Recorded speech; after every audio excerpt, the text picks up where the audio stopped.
ఇండియాలో 2009లో ఆ రోజు గద్దరన్న పక్కనే ఉన్నాడు. ఆ రోజు ఇట్లాగే ఇబ్బంది కలిగిస్తా ఉంటే ఒకటే అన్నాడు గద్దరన్న, అరే తమ్మి నువ్వు మాట్లాడరు, ఎవరు వస్తారు నేను చూసుకుంటానని చెప్పి.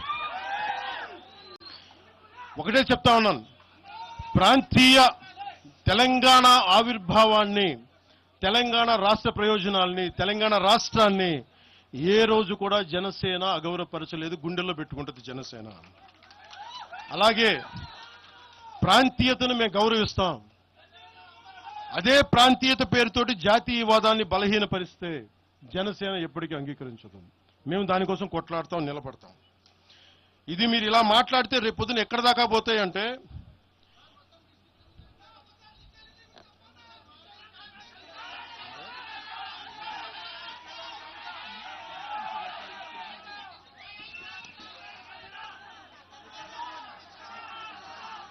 తెలంగాణ అంతా తిరగాలనా? 2008-9లో తెలంగాణ అంతా తిరిగినోడిని. మీరు నన్ను రమ్మని చెప్పండి, ఎందుకు నన్ను నేనే చెప్తాను. కాకపోతే నేను వస్తే నాకు భయాలు లేవు, గొడవలు పెట్టడానికైతే నేను రాను, సమస్యలు పోరాటానికి అయితే నేను వస్తాను. మీరు చెప్పండి ఎక్కడికి రమ్మంటారు అక్కడికి వస్తాను నేను. మీరు ఈ రోజున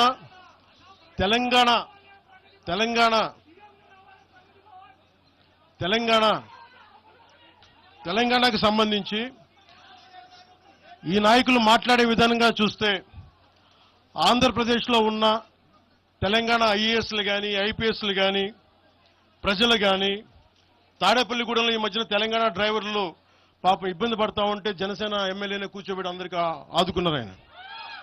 మీరు ఇలాంటి ప్రాంతీయతల మీద కనుక తీసుకొస్తే భారతదేశం సుస్థిరత చాలా దెబ్బతింటుంది. ప్రతిసారి మీరు ప్రాంతీయతలు తీసుకొని వీళ్ళు ఆంధ్ర వాళ్ళు, వీళ్ళు తెలంగాణ వాళ్ళు, వీళ్ళు మరాఠా వాళ్ళు, వీళ్ళు కూర్చోబెట్టి తమిళలో అంటే భారతదేశం అంతరంగిక భద్రత దెబ్బతింటుంది. మీరు ఇలాంటి మాటలు మాట్లాడితే భారతదేశం ఉగ్రవాదం కంటే కూడా ఇది చాలా డేంజరస్. కూర్చోబెట్టి ఎక్కడ దాకా మాట్లాడాలి ప్రాంతీయత గురించి చాలా చాలా జాగ్రత్తగా ఉండాలి. ఇలాగే మీరు కూర్చోబెట్టి మాట్లాడితే మటుకు ఆఫీసర్లు ఎవరు పనిచేయలేరు. ఇక్కడున్న జర్నలిస్టులు అడగండి, ఒక్కొక్కరు ఏ ప్రాంతాల నుంచి వచ్చారు, ఎంతమంది ఆంధ్ర వాళ్ళు, ఎంతమంది తెలుగు వాళ్ళు, ఎంతమంది పత్రికాధిపతులు ఆంధ్ర వాళ్ళు, ఎంతమంది పత్రికాధిపతులు తెలంగాణ వాళ్ళు, ఎంతమంది పత్రికాధిపతులు వేరే రాష్ట్రాల నుంచి వచ్చారు. మీరు మాట్లాడిన ఒకసారి. ఇలా మాట్లాడాలంటే ప్రతిదీ మాట్లాడతాం, కానీ ఎటు వెళ్తుంది దేశం?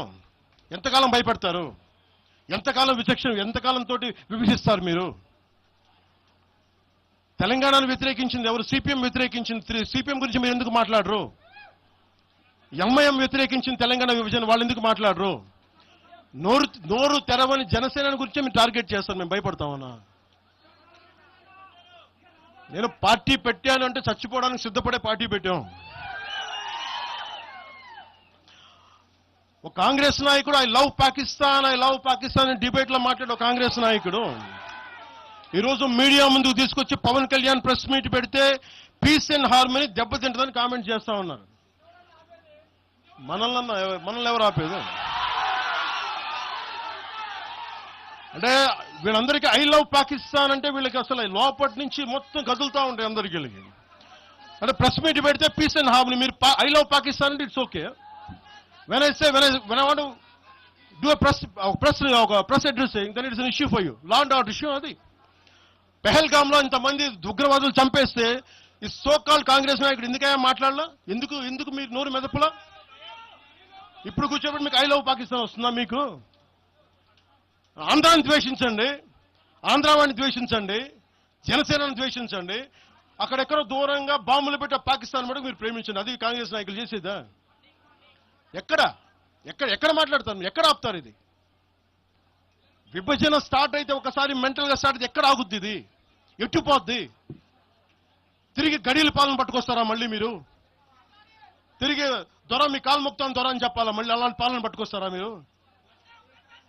ఒక్కసారి ఇక్కడ ఆంధ్ర పవన్ కళ్యాణ్ ఇవన్నీ జనసేనని కాదు, ఒకసారి భయపెట్టడం నాలాంటి భయపెడితే, నాలాంటి తోటలోకి వస్తే ప్రతి ఒక్కరి ఇంటి లోపలికి దూరుతారు. ఇది అందుకు ఆపుతున్నా నేను, అందుకు ఆపుతున్నా. నా మీద దాడి చేస్తే నాకు భయాలు లేవు, కానీ పవన్ కళ్యాణ్ అనేవాడిని చూపించి ఇదే రాజశేఖర రెడ్డి గారు, ఇదే రాజశేఖర్ ఇలాగే రెచ్చగొట్టారు. నేను పాలిటిక్స్కి వచ్చేవాడిని కాదు. నేను ఇదే వైఎస్ రాజశేఖర రెడ్డి గారు 2005లోనో 2006లోనో బాలు సినిమా అయిపోయిన తర్వాత నాకు అపెండిక్స్ ఆపరేషన్ జరుగుతూ ఉంటే ఓ హాస్పిటల్ అపెండిక్స్ ఆపరేషన్ నేను కూర్చొని ఉంటే ఒక ఉన్నతాధికారి వచ్చాడు, ఒక పోలీస్ అధికారి నా కాడికి, ఉమ్మడి ఆంధ్రప్రదేశ్లో సంబంధించిన ఒక పోలీస్ అధికారి. అప్పుడు చెప్పాడు, మీరు పాలిటిక్స్కి వస్తారా అంటే నేను ఎందుకు వస్తాను సార్ అన్న. మీ అన్నగారు వస్తారంటే లేదు సార్ నాకు తెలియదు అన్న. లేదు మీ మీద బద్నాం చేయడానికి ప్రయత్నం చేస్తున్నారు, మిమ్మల్ని మీ మీద ఏమో అటాక్లు చేస్తారు. ఏం అటాక్ చేస్తారు? మీ మీద కేసులు పెడతారు, దేనికన్నా? ఒకవేళ మీరు రాజకీయాల్లోకి వస్తారేమో. అప్పుడు దాకా నేను నిర్ణయించు, నేను నమ్మలేదు.